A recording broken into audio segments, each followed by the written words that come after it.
Si Tata to mo rin ganiha ka. Tata. Mo lagi kaulan ganiha lagi.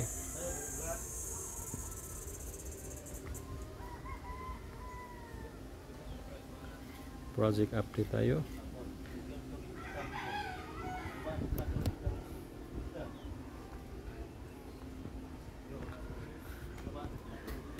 Ito na yung ating mga I-beam.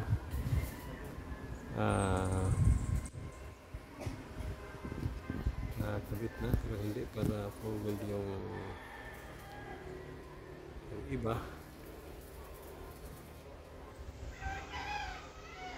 So ito yung update natin. Meron ng mga file sa firewall natin hanggang sa flooring muna. So meron tayong mga dowel dito para sa flooring. At merong finishing sa labas, yung base natin at saka yung sa loob para hindi makapasok ng tubig.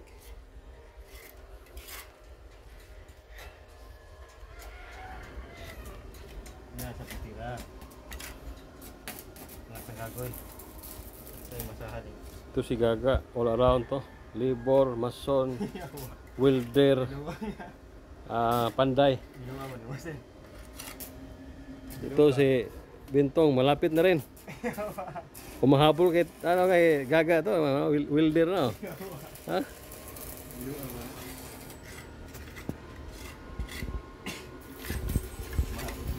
Kumahabol si Bintong. Palaban si Bintong, welder. So ito na, mayroon ng file dito sa firewall sa likod mayroon na. Kita yung mga mga vertical natin yung mga vertical natin. Kailangan ganito yung vertical kapag firewall matibay talaga.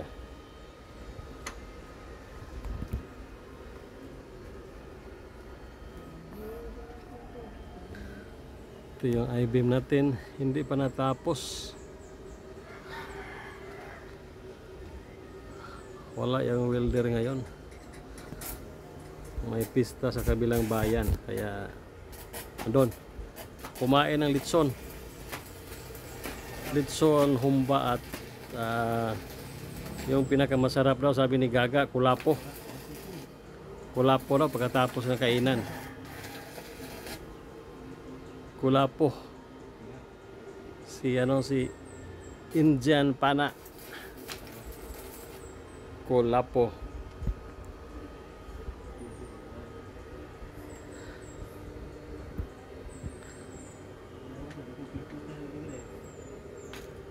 So ito lang muna sa ngayon yung update natin sa ating maliit na project dito.